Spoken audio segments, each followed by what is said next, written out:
Aquella persona, varón o hembra, que quiera dedicar su espíritu a las artes mágicas, deberá poseer una verdadera vocación para ello, poniendo toda su voluntad y buena fe en sus ejercicios y prácticas. Es muy importante que no se olvide de los espíritus a quienes invoca en sus pensamientos, y si no se dispone a la invocación con todos los sentidos y sin distraer en lo más mínimo su atención del trabajo que ejecuta, en lugar de ser atendida su invocación, será castigada en su temeridad por los mismos espíritus a quienes haya molestado o llamado para pactar con ellos. Esta parte, el ceremonial, es muy conveniente que se haga con mucha exactitud, pues conviene que el iniciado pase por las fases, que son deseo, perseverancia y dominio. La primera pertenece a la iniciación, o sea, deseo de aprender. La segunda al iniciado que necesita la perseverancia para llegar al fin. Y la tercera al maestro que es el verdadero mago, puesto que ha logrado el dominio absoluto del arte. No debe olvidarse que para lograr el objeto deseado se necesita proceder con absoluta vocación y buena fe, pues si las prácticas se hacen con un fin bastardo, los resultados serán nulos y acaso contrarios al fin que se busca. El libro de San Cipriano. Entre los libros de magia o hechicería más comentados durante los últimos siglos de la Edad Media, se encuentra el famoso libro de San Cipriano, o también llamado el Ciprianillo.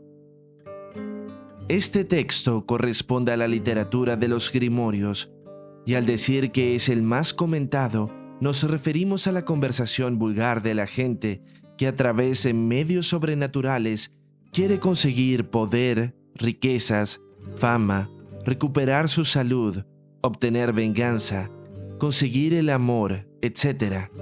En otras palabras, la superstición de querer satisfacer sus bajos deseos por medios angélicos o demoníacos, lo cual, con algunas diferencias en la apariencia, es la misma pretensión actual de obras y organizaciones de pseudo-espiritualidad esotérica que venden sus lecciones prometiendo una vida de éxitos, ocultando así sus verdaderos fines comerciales, a través de la nueva hechicería, aquella que prescinde de normas morales y se entrega de manera fácil a todos los actuales iniciados en los misterios. Aunque puedan parecer ajenos a nuestra actualidad grimorios como este, en realidad, si juzgamos correctamente el trasfondo de esta nueva espiritualidad, es lo mismo. Como hemos comentado en otras publicaciones, los grimorios son modalidades de transmitir conocimientos velados por la superstición, pero que mantenían prácticas antiguas y auténticas.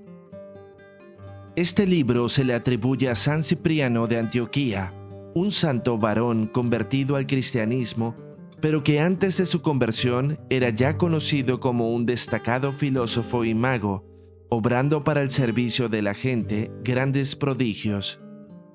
Su historia es interesante, ya que nos conecta con los tiempos en que se debatía en la esfera popular el cristianismo con las antiguas culturas y prácticas paganas.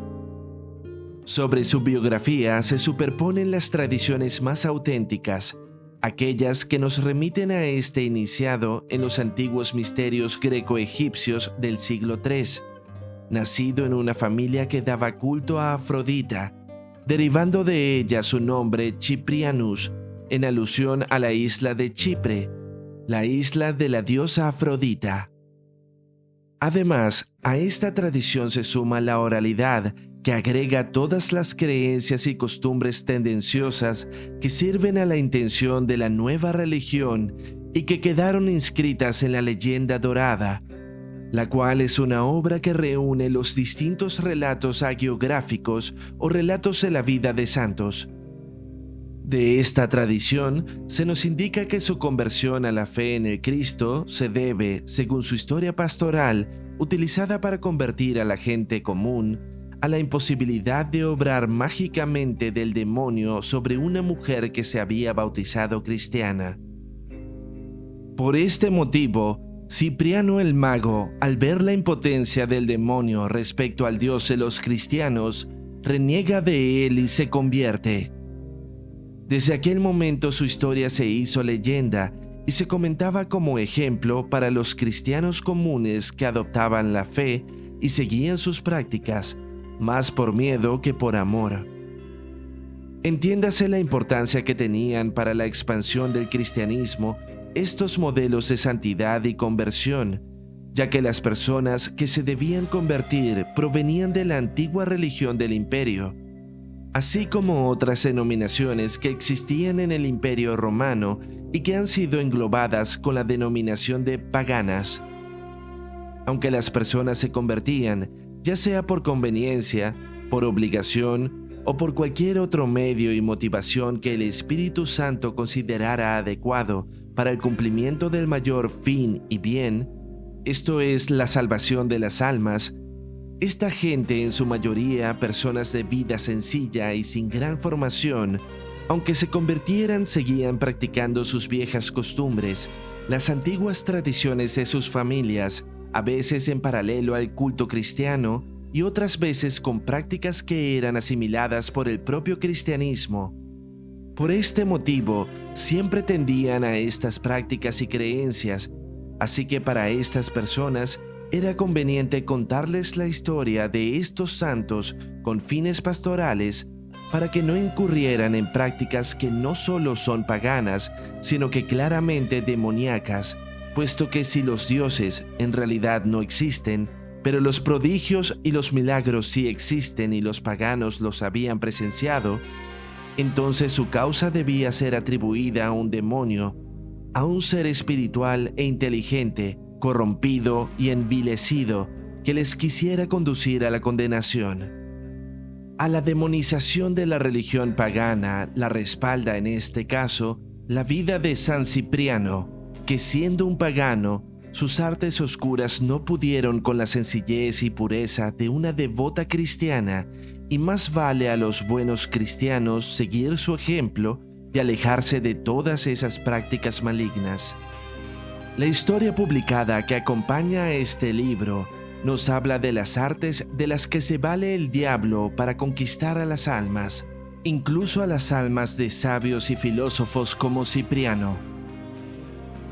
Habiendo Cipriano alcanzado la maestría en todas las artes y ciencias de su época por su gran celo puesto en sus estudios, las personas acudían a él para consultarle por cuestiones de sus vidas, para buscar consejos y ayudas de todo tipo, desde recetas para la salud, hasta le pedían interceder por ellos en cuestiones de la ciudad o para resolver temas familiares, el modelo típico del sabio local y de hombre de vida virtuosa.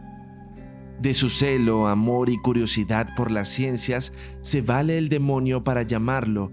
Le promete el dominio sobre todo lo creado, tal como el propio Cipriano el Mago lo comenta en el libro diciendo: «Declaro que este libro me ha mostrado la verdadera sabiduría, logrando con su estudio un dominio absoluto sobre todo lo creado». En la portada de tal libro dice: «Tratado completo de verdadera magia o tesoro del hechicero». Y por si fuera poco, el mismo Lucifer indica una dedicatoria que dice: «Dedicamos este libro al nuevo adepto en las ciencias desconocidas». Es claro que el lenguaje de esta obra no pertenece a la antigüedad tardía, sino a la Baja Edad Media, incluso al conjunto de supersticiones de la época renacentista. Al abundar las menciones a este misterioso libro, no en citas de libros y obras con este tipo de contenidos, sino que las menciones al libro son, sobre todo, referencias orales, puesto que se habla de él y en ese hablar de él se van sumando todos los relatos que, imaginándose coherentes con la idea general de la obra, la van a complementar. por lo cual la obra final termina siendo un conjunto de tradiciones orales atribuidas al santo que habría dominado la magia negra y entablado amistad con los mismos demonios.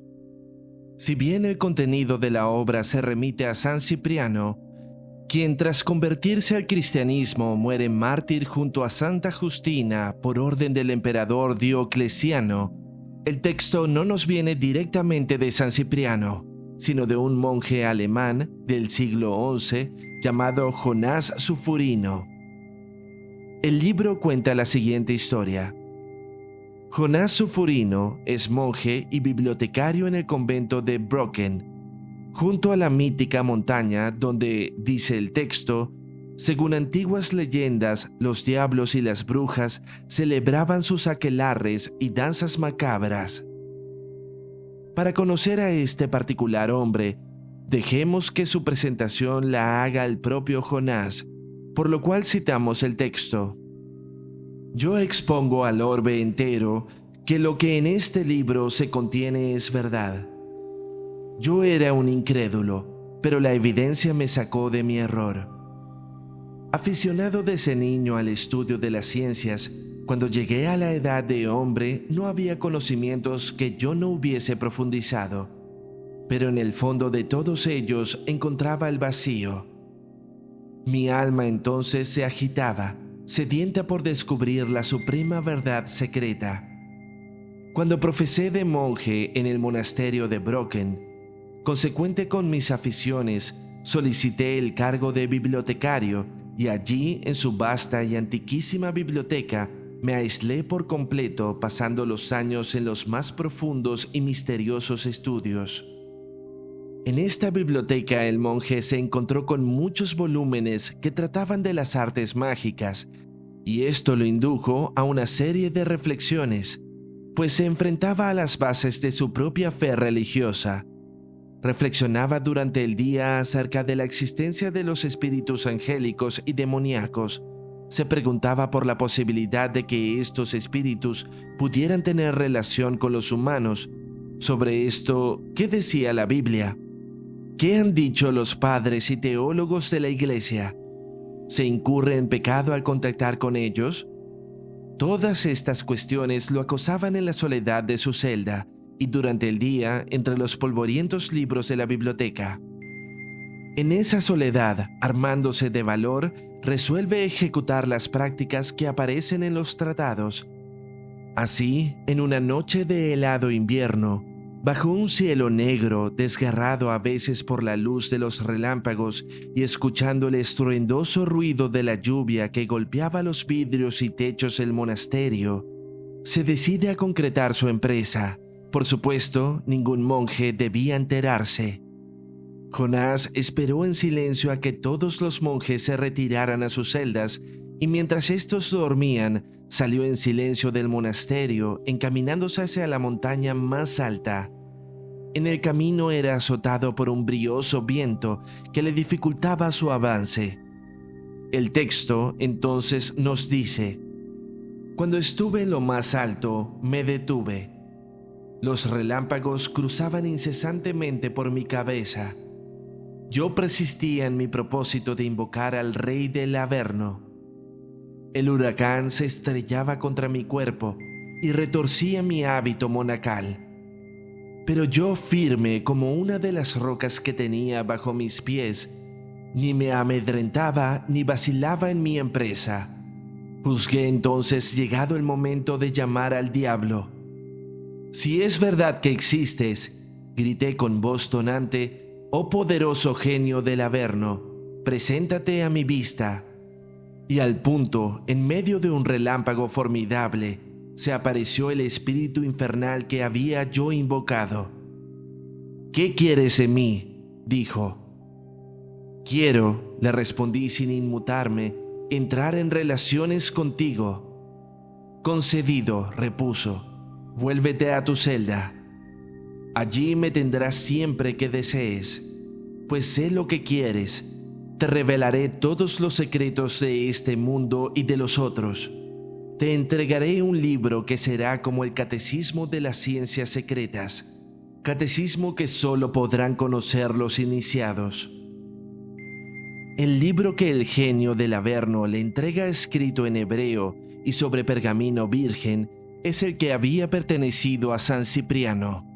Desde aquel momento el monje comienza sus experiencias con las artes mágicas, expuesto a la contemplación de una serie de prodigios que sus nuevos amigos le daban a conocer, y movido por el deseo de que tales conocimientos no se pierdan y puedan ser heredados por la posteridad, decidió sacar copias de él y agregar en sus páginas sus propios conocimientos y nuevas experiencias. Entre esos agregados del sabio monje se encuentran las palabras de la cita inicial, que como pueden observar, van más allá de una simple declaración supersticiosa, sino que contiene valiosa e inspirada información, así como muchos otros pasajes significativos que son velados por el armazón dramático de la leyenda medieval cristiana. Las últimas palabras de Sufurino en su declaración luego de su hazaña en la montaña terminan diciendo: «Yo torné a mi monasterio. Volví a ver a mi grande y misterioso amigo siempre que me fue necesario. Él, en fin, me ha revelado el libro que dejo a la posteridad, como la llave de oro que abre y descifra los supremos arcanos de la vida y de la naturaleza, completamente ignorados por los seres incrédulos o vulgares. Vale. Monasterio de Brocken, año de gracia 1001».